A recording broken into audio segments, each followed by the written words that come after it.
Hi kabayan! Hanap mo ba ay yung complete finish na house and lot? Yung tipong paglipat mo, gamit mo na lang yung dalhin mo kasi naka-partition na lahat ng rooms, naka-tile na rin yung floor, and with fence and gate na upon turnover. Ito yung townhouse natin na project dito sa Punta Onotan sa Cavite. Ito yung Portico Hills. 3 bedroom, toilet and bath, and 1 car garage. So malapit lang din to sa school. Harap lang nito is mayroon na yung National High School. And then malapit lang din to sa Sakayan and less than 10 minutes from SM Tansa, Cavite. Okay, let's go. So, pang turnover, meron na siyang fence and gate. So, for inner unit natin, meron tayong floor area na 60 square meters and lot area na 51 square meter. So, ito yung magiging garahe ninyo. Semento na po siya upon turnover. So, what you see is what you get talaga siya for this project natin. So, tingnan niyo naman yung ceiling natin. Naka-PVC wood na siya. So, ganitong-ganito na. Alright, so kasya dito kahit yung mga van. And then, notice yung door. Diba, hindi siya basta-basta putyo-putyo lang. Alright, so ito na yung door upon turnover ng unit sa inyo. Okay, let's go inside. So, complete finish. Naka-tiles na. And, ang laki ng window. Okay. Kaya maaliwalas.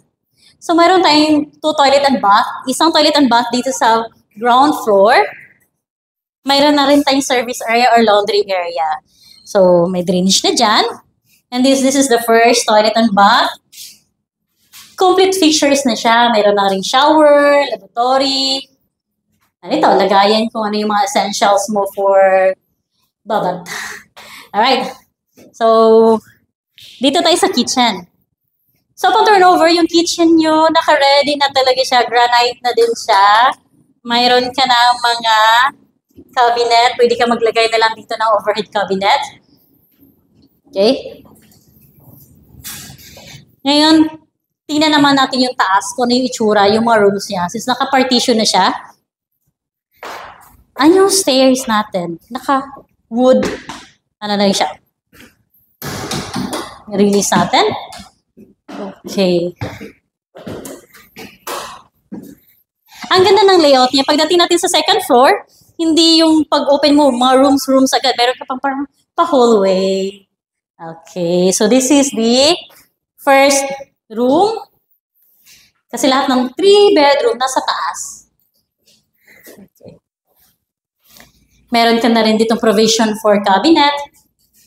And notice high ceiling na rin naman tayo. Sliding window. Okay. Now, silipin natin yung dalawang room pa siya. So, ito naman yung second room. Or pwede siyang gawing office. If you're working from home, pwede ka maglagay dito. Gawin mo tong office or entertainment area.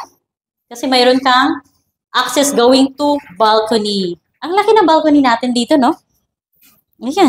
Tsaka ganito na, upon turnover. Maglagay ka lang dito ng maliit na table and chair, kapi-kapi. Kasi hindi ka na nauulan, no? Hindi ka na naiinitan. Ang ganda ng ceiling, no? Tapos ito na yung view mo. Kasi ito lang naman yung area na to, 1 hectare lang to na project eh. Ito lang. Tapos mayroon ng school.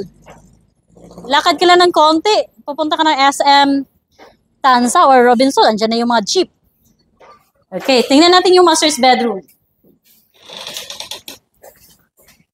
Okay, this is the master's bedroom. Maluwag yung master's bedroom natin.